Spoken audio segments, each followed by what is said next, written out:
In exercise 4, we're looking at the cell. We're going to look at the anatomy of the cell, meaning the different components of it, as well as cell division. So if we look at our kind of nondescript animal cell, it is a eukaryotic cell, meaning it does have a nucleus, it does have membrane-bound organelles.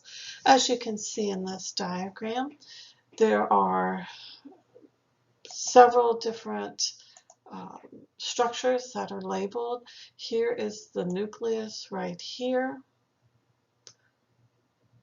That is one of the defining characteristics of a prokaryotic versus a eukaryotic cell. The DNA is enclosed within the nucleus. This is one feature that makes it the eukaryotic cell, and you do have many of the other membrane-bound organelles as well. We're going to discuss some of these, but just very briefly, that here's the nucleus, as I said, with the DNA in it. We do have over here the smooth endoplasmic reticulum. Notice the surface of it looks very smooth as opposed to over here with the rough that has these little dark structures on it, which are ribosomes. In general, the smooth endoplasmic reticulum is going to be involved with things such as lipid synthesis. It will vary depending on specific cells. Some cells have very specific functions, and so you might see a little bit different function of some of these organelles. The rough endoplasmic reticulum, these ribosomes are on it, help to produce proteins, typically those that will be exported out of the cell. This structure over here is the Golgi apparatus. That is where the proteins that are made from the rough ER and these ribosomes will then move to the Golgi apparatus for final modifications and processing, maybe putting a sugar on it, maybe putting a lipid on it before it is exported out of the cell. The mitochondria, which are these structures right here, that is the powerhouse of the cell. That is where most of the ATP is going to be produced. And then you also have additional vesicles such as lysosomes, these little small vesicle right here that contains digestive enzymes, peroxisomes that help break down peroxide, the centrioles that are involved with cell division. So in the nucleus, as I said, that is the control center of the cell. It does contain the DNA. In eukaryotic cells, that DNA is linear. In prokaryotic cells, such as bacteria, it is circular. The nucleus, it is surrounded by what we call the nuclear envelope. It has, which is basically a double membrane. It does have pores in it so that materials can flow in and out of the nucleus. If it's a control center, it has to know what's going on in the rest of the cell. Inside the nucleus, you also have another structure. If you use a light microscope, sometimes you can see it when we do the staining. The nucleus usually is a darker, usually we use a blue stain, so it's going to be a darker blue. Sometimes in the middle of the nucleus, you can see a darker area, like a darker circle. That would be the nucleolus. Sometimes you see it, sometimes you don't. That is where what we call ribosomal RNA is made, or abbreviated as rRNA. That becomes a structural component of the ribosomes, which is the site for protein synthesis. Membranes, you have the plasma membrane or the cell membrane of all cells. And then in your eukaryotic cells, such as an animal cell, where you have these membrane-bound organelles inside that have special functions, they also have membranes. The function of a membrane is to control what moves in and out of that cell or what moves in and out of that organelle. And the specific function is going to be related to the proteins that are embedded or the proteins that may be on the surface of that membrane. So the membrane itself is classified as a phospholipid bilayer, and it has proteins, as I just said, that will be embedded in it. It is what we call a fluid mosaic, and it's also selectively semi-permeable. The fluid mosaic, that just means that the molecules that are in there, it's not like they're in cement. They can move left to right. So think of if you've ever been to the beach and you see seaweed, and as the waves are moving back or the currents passing by, you see it kind of gently moving side to side. That's essentially what's happening. Cholesterol is needed to help stabilize the membrane. So cholesterol often gets a bad rap.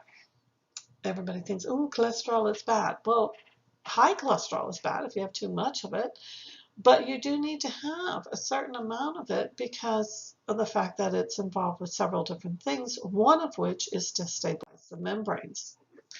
So if we look at this picture of representative picture of a cell membrane, you have the blue areas outside the cell, the tan areas inside the cell with different fibers, etc. Integrins are simply proteins, and an integrin is technically, that is a protein that does span the width of the membrane. So here's your plasma membrane right here. And so because this protein does extend the entire width, it would be called an integrin. You have your phospholipid bilayer, so you have two layers.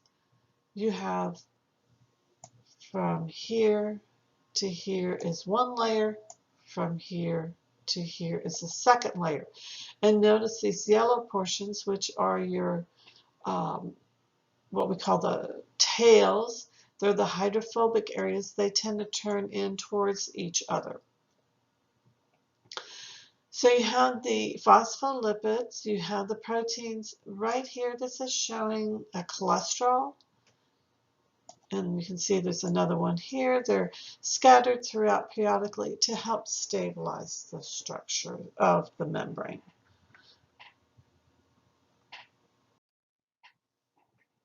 Excuse me.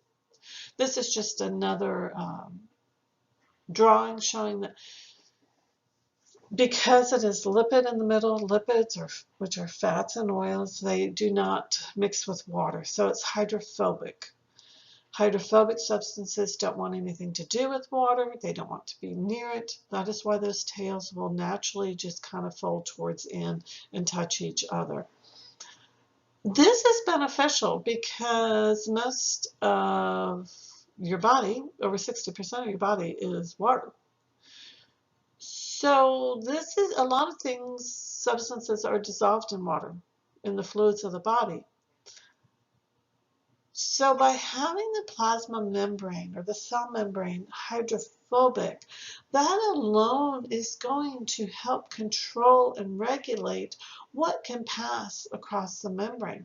You do not want it to be a free-for-all of anything outside the cell to pass inside the cell or vice versa. It's a very effective regulatory mechanism of controlling what passes across that membrane. This table is a very good table of the various organelles that are found in the cells and what their general function is, whether it's involved for manufacturing, breakdown, energy processing, etc. And it gives a lot of the specific functions of them. And so this would be very beneficial to review. In terms of the cell cycle, you have a brand new cell, and it's going to start now its own life and go through the cell cycle, which is divided into two parts. You have interphase. This is when the cell is going to be growing. It's also going to include when the DNA replicates and the organelles replicate prior to cell division. And then you have the mitotic phase, which is actually the point of cell division. If we start off by looking at interphase, this is where most of the lifetime of a cell is spent in. It tends to have very high metabolic activity, meaning there's a lot of chemical reactions going on. And yes, we divide it into three parts because you know how we like to divide everything up. We divide it into G1, S, and G2. So G1 refers to the first gap. This is where you have a brand new cell and immediately enters into the G1, and the cell's growing in size. You have a lot of chemical reactions like glycolysis and the Krebs cycle going on. And then it's going to move into the S phase. The most important thing about the S phase is this is DNA replication. And personally, I don't care if you say it's DNA replication, DNA duplication, or DNA synthesis. You have one copy of the DNA and you make another copy of it. This has to occur before you can enter into cell division because each brand new cell needs its own copies of the DNA. So that means you have to make the copy of the DNA before you go through cell division. This is when that copy of the DNA is made. After the DNA is replicated, then the cell moves into the G2 or the second gap phase, and this is when the cell growth is continuing. You are now essentially preparing for cell division, so you're going to be making a lot of proteins. You still have to carry out basic metabolic processes. And then you would eventually move into the mitotic phase or the M phase. This is subdivided into mitosis and cytokinesis. Mitosis technically refers to just the division of the chromosomes. Cytokinesis refers to the division of the cytoplasm. So we do distinguish between those two. So when you have a new cell, what happens is here's a brand new cell. It is going to move this way around through the G1. It's growing, it's carrying out metabolic processes. It starts to get the signal, okay, we're going to want to go through cell division soon, so you better replicate that DNA during the S phase. Once that is completed, okay, now you can move through the G2 phase. And now when you get the signal, okay, now we can go through the mitosis, divide the chromosomes, divide the cytoplasm. They're timed to end at the same time. And bingo, you end up with two brand new cells who will now go through this whole process again. In terms of mitosis, there are some distinct characteristics or things that we see, occurrences that happen during it. So if we look at this diagram, it starts off with the interphase. Interphase is not a part of mitosis.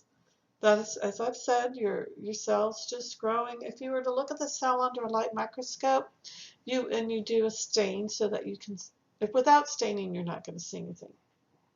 If you stain it, you'll be able to see the nucleus. Depending, sometimes you can see the nucleolus. Sometimes you see it, sometimes you don't. There's no magic trick to it. It just varies.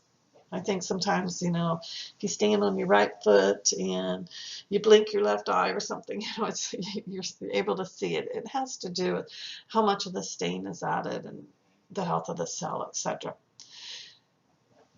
In interphase, you'll be able to see the nucleolus, like I say, maybe. You'll definitely be able to see the nucleus. You're not going to be able to see much else in the cell because of just the size.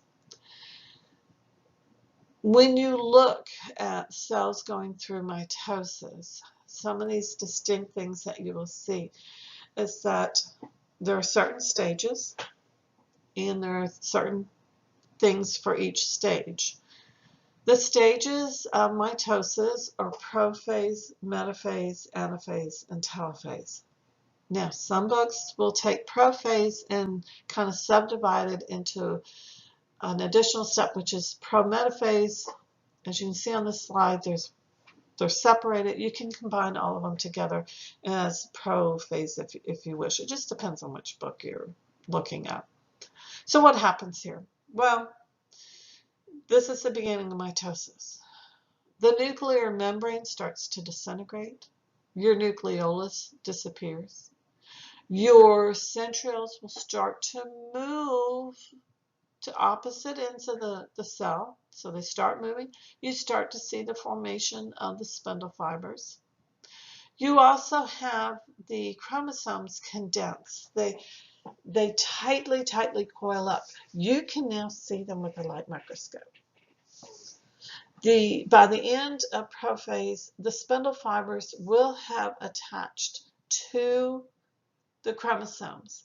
So there's a protein that is right here in the middle that's called the kinetochore, and that is where the spindle fibers will attach. Excuse me. Metaphase, think middle. The chromosomes line up right along the middle of the cell. Anaphase, think apart. Now, because you had made 2 copies because the DNA had already gone through replication, the 2 copies that had been connected are now being pulled apart. And then telophase, just think the opposite of prophase. What's going to happen in telophase is that the nuclear membrane starts to reappear, the nucleolus starts to reappear, the spindle fibers start to disappear. Cytokinesis, remember, is division of the cytoplasm, but it is time to end at the same time that telophase ends. And so because during anaphase, you were pulling those chromosomes to opposite poles, by telophase, they are on opposite sides of the cell, and so you start to get this pinching in, what that we call the cleavage furrow. It's kind of like pinching in on a balloon, so that eventually you will form 2 new daughter cells. In mitosis, those 2 daughter cells will be genetically identical to each other, and they are genetically identical to that original cell that you started with. In this picture, this is of onion cells, and it's really kind of a neat picture. Okay, I'm a science geek, but I think it's really kind of neat. If you look at this cell right here, you really cannot distinguish the individual chromosomes, can you? Right here, you can make out the nucleolus. It's a little darker area. So that cell's an interphase. Compare that to this cell right here. Look at this nucleus. See how dark it is? Those are the chromosomes that you're seeing there. The nuclear membrane is disappearing. You don't see a nucleolus in there. Metaphase is one of the easiest ones to distinguish. Look at the chromosomes right here, all lined up across the middle. Definitely, that is metaphase. Look at this cell right here. Here's one of anaphase. See how they're being pulled apart? This is another one in anaphase. The chromosomes are being pulled apart. This over here is telophase. See how they're already at opposite ends of the cell now? And then right here, look at this. You're reforming this, looks like a glob. You're starting to reform the nucleus, but you don't have the cell wall. Cytokinesis is not finished yet across here. And just for a reference point, these yellow lines right here, that's the cell wall. This is a plant. It's actually an onion root. Plants have cell walls. So up against, on the inside of the cell wall is the cell membrane. So each one of these rectangular, most of them look like rectangles, is an individual cell.